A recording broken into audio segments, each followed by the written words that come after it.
As negociações de paz chegaram a um novo impasse. O presidente da Ucrânia, Volodymyr Zelensky, aparentemente após uma primeira análise de todas as emendas ao plano de paz de Donald Trump, declarou que as negociações de paz estão novamente em um impasse. Na opinião de Zelensky, as negociações sobre a iniciativa de paz promovida pelos Estados Unidos continuam sendo difíceis e divididas em questões-chave, principalmente em relação ao Donbass.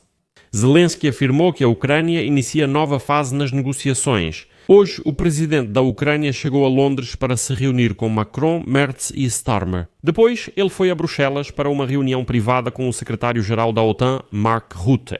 E os europeus agora estão procurando maneiras de sair de uma situação extremamente difícil. Diplomatas europeus admitem que a postura imprevisível de Trump faz valer a pena confiar só em suas próprias forças. Afinal, em um minuto, o presidente dos Estados Unidos da América, Donald Trump, se comporta como um enviado de seu reino russo. No minuto seguinte, ele ouve os argumentos do presidente da Ucrânia, Volodymyr Zelensky, e no terceiro minuto volta novamente para o campo do Kremlin. E assim por diante, em círculos. Com os Estados Unidos da América cada vez mais atuando como mediadores pouco confiáveis em vez de aliados, a Europa ficou em situação difícil. Mas há também um principal indicador de que a paz ainda está longe de chegar. O comandante-chefe das Forças Armadas da Ucrânia, Alexander Syrskyi, declarou que, devido à ofensiva russa na linha de frente, a Ucrânia precisa fortalecer sua capacidade de defesa e reforçar as forças de defesa, portanto, é necessário intensificar a mobilização. Olá amigos, meu nome é Alexei Petchy. Vamos discutir esse tema juntos, mas antes de começarmos, peço que você deixe um like neste episódio, inscreva-se no canal e não se esqueça de escrever um comentário detalhado abaixo deste episódio. Além disso, inscreva-se no meu canal do Telegram, Petchy News, o link está na descrição deste vídeo. Lá publicamos notícias em tempo real assim que elas chegam. Se você quiser apoiar o trabalho deste canal no YouTube, pode fazer isso financeiramente com qualquer doação ou assinatura pelos links e dados que estão na descrição deste vídeo. Agradeço qualquer apoio de vocês. Então, hoje, 8 de dezembro, o presidente da Ucrânia, Volodymyr Zelensky, anunciou o início de uma nova semana diplomática. O chefe de Estado declarou que nos próximos dias estão previstas consultas intensivas com parceiros europeus, com foco em questões de segurança, fortalecimento da capacidade de defesa da Ucrânia e novos pacotes de ajuda. Segundo ele, será dada ênfase especial ao fortalecimento dos sistemas de defesa antiaérea e à garantia de financiamento de longo prazo. Zelensky também informou sobre contatos substanciais recentes com representantes do presidente dos Estados Unidos. Ele espera relatórios detalhados do secretário do Conselho de Segurança Nacional e Defesa da Ucrânia e do chefe do Estado-Maior-General sobre o conteúdo das negociações que a parte americana conduziu em Moscou, assim como possíveis mudanças nas abordagens dos Estados Unidos da América ao processo de negociação.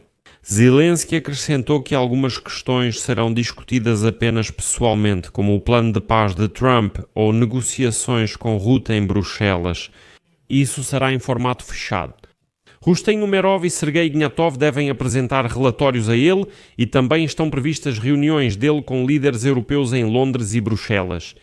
Mas um pouco mais tarde, Volodymyr Zelensky praticamente admitiu que as negociações de paz estão novamente entrando em um impasse. Como declarou Zelensky, as negociações sobre a iniciativa de paz promovidas pelos Estados Unidos da América ainda permanecem difíceis e divididas em questões-chave, principalmente em relação ao Donbass. Segundo Zelensky, os participantes das negociações não chegaram a um consenso sobre o futuro de Donetsk e Lugansk. Citação: há a visão dos Estados Unidos da América da Rússia e da Ucrânia e nós não temos uma opinião unificada sobre o Donbass. A Ucrânia insiste em um acordo separado de garantias de segurança com parceiros ocidentais, principalmente os Estados Unidos. Zelensky considerou essas questões e o controle das regiões orientais sensíveis e que precisam de mais discussões. Curiosamente, os comentários de Zelensky surgiram após críticas do presidente dos Estados Unidos da América, Donald Trump. Ele está um pouco desapontado pelo fato de Zelensky ainda não ter lido a proposta de paz de Trump, ao que Zelensky respondeu, cito: todos os ucranianos querem saber, se a Rússia reiniciar a guerra, o que nossos parceiros farão? Bem, e pelo visto não há resposta para essa pergunta. Os americanos, aliás, sugerem discutir as garantias de segurança para a Ucrânia só depois de assinar o acordo de paz. Como você pode imaginar, lá já não haverá mais nada para discutir, mas os europeus vão discutir não só a Ucrânia, porque a constante mudança de humor do Trump coloca em risco a segurança pessoal deles. Segundo o jornal Segodnia, o político reconhece que as previsões sobre a guerra na Ucrânia mudam rápido. Em um momento, o presidente dos Estados Unidos da América, Donald Trump, age como enviado de Vladimir Putin. No seguinte, ouve Vladimir Zelensky e depois retorna ao lado do Kremlin. Como a administração dos Estados Unidos da América assume cada vez mais o papel de mediador pouco confiável em vez de aliado confiável, a Europa se viu em uma situação difícil. E em seguida, uma citação que faz referência ao encontro de hoje em Londres. Um dos poucos momentos reconfortantes é que os países da União Europeia, Alemanha, França e Reino Unido, buscam enfrentar juntos essa dura realidade. Após o trauma causado pelo Brexit e todas as disputas entre o ex-chanceler da Alemanha, Olaf Scholz, e o presidente da França, Emmanuel Macron. Nos últimos anos, o clima mudou porque precisava mudar.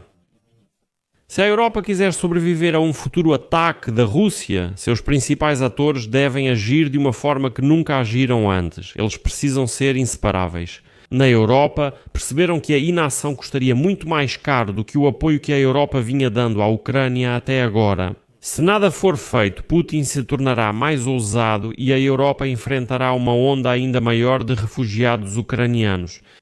Sabe o que é animador aqui?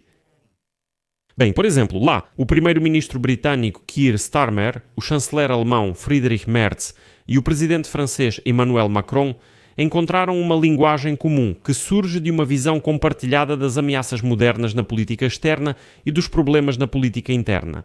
A perda dos Estados Unidos da América como amigo em um momento difícil força os três países a essa reagrupação. Ou seja, agora, obviamente, já estamos vendo que a Alemanha, França e Reino Unido estão agindo como um núcleo unificado. Claro, nenhuma dessas três nações ousa admitir publicamente que a situação está tão ruim, mas os sinais externos falam por si só. Os europeus estão se encontrando cada vez mais com Volodymyr Zelensky separadamente dos americanos e geralmente a portas fechadas. Além disso, vemos que a Ucrânia agora repassa a posição dos americanos aos europeus, o que é compreensível. Muitos representantes dos Ministérios da Defesa na Europa estão cada vez mais preocupados que, se a Ucrânia for pressionada fortemente a aceitar algum tipo de acordo sujo entre Trump e Putin, o apoio público ao aumento dos gastos com defesa claramente diminuirá. Porque as pessoas da sociedade comum vão sentir que, olha, sim, o assunto foi encerrado, embora na verdade não seja bem assim. E agora já tem gente dizendo que, olha, estamos a 2 passos de um acordo de paz, só mais algumas semanas e tudo estará resolvido com a paz estabelecida. Políticos enviam esse tipo de mensagem. Para Putin, isso certamente não é o fim. O ditador russo vinculou sua sobrevivência política, o sistema de poder e a economia do país à ideia de uma suposta ameaça ocidental que estaria cercando a Rússia e prestes a atacá-la. Por isso, ele afirmou recentemente que a Rússia está pronta para a guerra se a Europa iniciar. Ele não pode se dar ao luxo de parar de inventar ameaças. Imagina um russo desleixado, que na verdade ninguém está ameaçando, mas esse russo já está acostumado a viver assim há mais de 20 anos.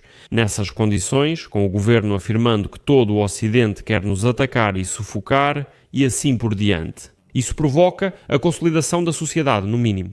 E, consequentemente, se não há ameaça, também não há motivo para se unir, porque não há conquistas. Aqui só existem 2 caminhos. Ou você consolida a sociedade em torno das conquistas da sua nação, ou consolida em torno da ameaça à sua nação. Os russos não têm o primeiro, então inventaram o segundo. Bem, se agora os Estados Unidos da América impuserem o acordo que está sendo discutido, isso vai significar que qualquer futura guerra de Putin contra qualquer país europeu vai terminar da mesma forma, com a entrega de territórios e interesses. E Trump não vai se importar com quem está sendo falado, Ucrânia, Estônia, Lituânia ou Polónia, tanto faz. Isso significaria um retorno à política das grandes potências. É uma espécie de alta 2.0. Isso consolidaria a desamericanização da OTAN, criaria uma incapacidade estrutural da Ucrânia de se defender e confirmaria, do ponto de vista dos Estados Unidos da América, que a Rússia de fato tem direito a influenciar a segurança europeia. Quanto à Ucrânia, infelizmente não se vê uma solução pacífica num futuro próximo, e há um sinal direto disso. O comandante-chefe das Forças Armadas da Ucrânia, Alexander Syrskyi, declarou que, devido à ofensiva russa na linha de frente, a Ucrânia precisa reforçar sua capacidade de defesa e fortalecer as forças de defesa. Trata-se de mobilização, recrutamento e novos contatos, citação. O inimigo continua avançando, por isso não temos outra escolha a não ser reforçar nossa capacidade de defesa e fortalecer nosso exército. O ponto-chave dos nossos esforços não é o ferro, mas sim as pessoas. Aqui vou colocar reticências. Deixe sua opinião e suas conclusões nos comentários abaixo deste episódio. Inscreva-se no canal, ative o sininho e não se esqueça de deixar o like. É isso, cuidem-se, até mais continuação.